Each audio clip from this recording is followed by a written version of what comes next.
This is one of them, right? Cross-validation, resampling, bootstrap is resampling, which means that cross-validation is how the algorithm learns. That's it. That's all it is, right? Oh, excuse me. So I did want to say one thing though, because I did have a third bullet here, but for in practice. This is where I'm giving you like the real world of how this is done out there, right?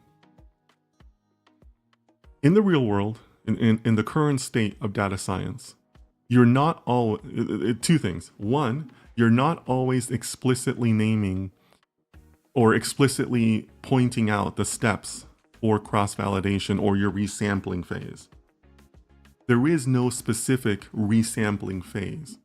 It's usually part of your overall model training phase. And I say that because most libraries will support an individual cross-validation function or method in their libraries. We saw that earlier this week, right? If you attended Tuesday's chat, I did a session on Meta, Profit by Meta, and they happen to have an individual cross-validation method. You're not always going to find that. What you are going to find is you're going to find a fit method. And the fit method is the one where it kind of consumes cross-validation, right? Like the fit method will use cross-validation during its process. It's just not expressly told to you that way, or you're not expressly going to write that in your code.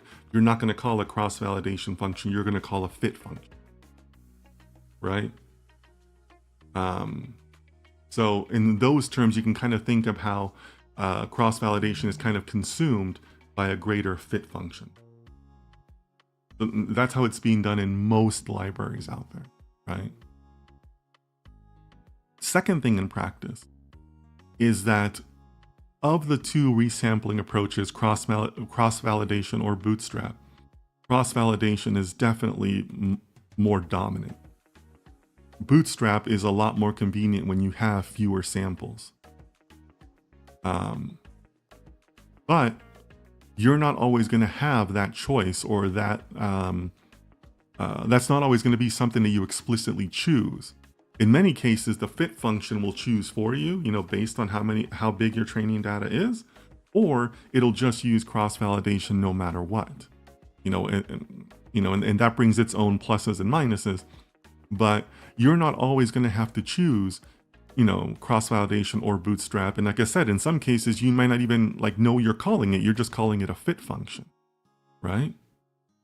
So I want you to be aware of that, because this is one of those concepts where you want to learn the concept and kind of what's going on underneath the hood, but you're not explicitly going to be calling this in code or kind of using it on a day-to-day basis, right? As an example, when I'm running one of my team meetings and one of the data scientists that works for me is giving me a report on their model or on their progress, they're not really going to say I'm in the cross-validation phase. They're going to say I'm in the model fit phase, or I'm in the model development phase, right? It's just not something that you would explicitly call out that way. It's already kind of happening in the code underneath the hood, because it's really just kind of like the only way that the model is going to learn, right? So just kind of want to give you that real world check on it, that in practice, you're not going to be talking about cross-validation on a day-to-day basis, but it is a critical portion for you to understand in data science. Okay, so let's move on to the next slide. I have two slides today that contain the primary takeaways that I want you to remember. And this is the first one. So first of all, realize that this is where the experimentation side of data science begins, right? That process that we just went through, those 3 steps, here's the data, fit it to the model or try it against the model. What did we learn? How did the metrics change? That process, you're going to repeat over and over and over and over again, right? Or resampling is doing that over and over and over again, right? So that's basically the experiments of data science, right? So when I tell you guys, follow the scientific method, choose the experiments, design the experiments, write the code, that's what we're talking about. right? How are you going to fit your data against your model? That's cross-validation. That's resampling, right? So I want you to kind of think about it. Like this is where it begins. Like this is where you can say, oh, okay, yeah, I need to run multiple fit cycles, cross-validation cycles, and that's my experiments, right?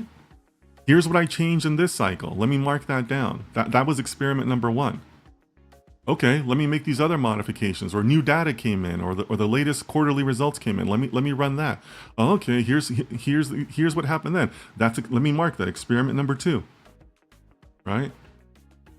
Oh, okay, yeah. You know what? I switched from my champion model process showed me that I should be trying another model. Let me try another model. Oh, yeah, here's what happened. Okay, here, let me write that down. That's experiment number 3, right? And then in turn, that can become, in a different format, that can become what you report to your stakeholders, right? Because they're going to challenge you and they're going to say, well, how do you know that this is going to work? Well, here's my list of experiments. Experiment 1, we tried this. Experiment 2, we tried this. Experiment 3, we tried this. And you would have the metrics for each one, because the metrics is a part of the cross-validation, right? So again, this is where the experimentation portion begins. Second thing to remember, this is also where the computational needs come in of data science. So when you hear about, how much processing power data science takes, whether you should be using CPU or GPU or things along those lines, this is kind of where it starts. Because this is where you see the repetitiveness, right? The constant testing that's happening as you're developing these models. This is kind of like the start of that, right? I mean, obviously that conversation gets a lot more complex, but I do want you to understand that you should be starting to be able to see why people say, like, I'm waiting for a training cycle to finish, and why it can take multiple hours, multiple days, right? Multiple weeks in some cases. But this is where that begins, because you're repeating that same cycle, those same 3 steps over and over again, right? The cross-validation over and over again, right? And then finally, if you read the chapter, or you're going to read the chapter, you're going to see some of the same metrics that we saw before, right? We've been focused a lot on MSE, right? The mean standard error. You're going to see that because it's really what you're doing, right? Like when I say, how did your experiment go? What I'm really asking is, did your MSE improve? Right? And that's what you're going to be asking, right? And you're going to be developing a baseline model and saying, here's where the MSE is if we don't touch anything. And then here's how experiment 1 went. Oh, that's a much better MSE. Here's experiment number 2. Oh, that was terrible. We got terrible results. And how do you know that? Because you can compare it against your baseline MSE, right? Or previous experiments, right? Because you can redefine your baseline, right? As the experiments go on. But it doesn't get more complex than what we've seen already. You're still measuring against the same metrics, right? A metric like MSE is still going to be valid no matter whether you did the computations by hand or you had a whole room full of GPUs.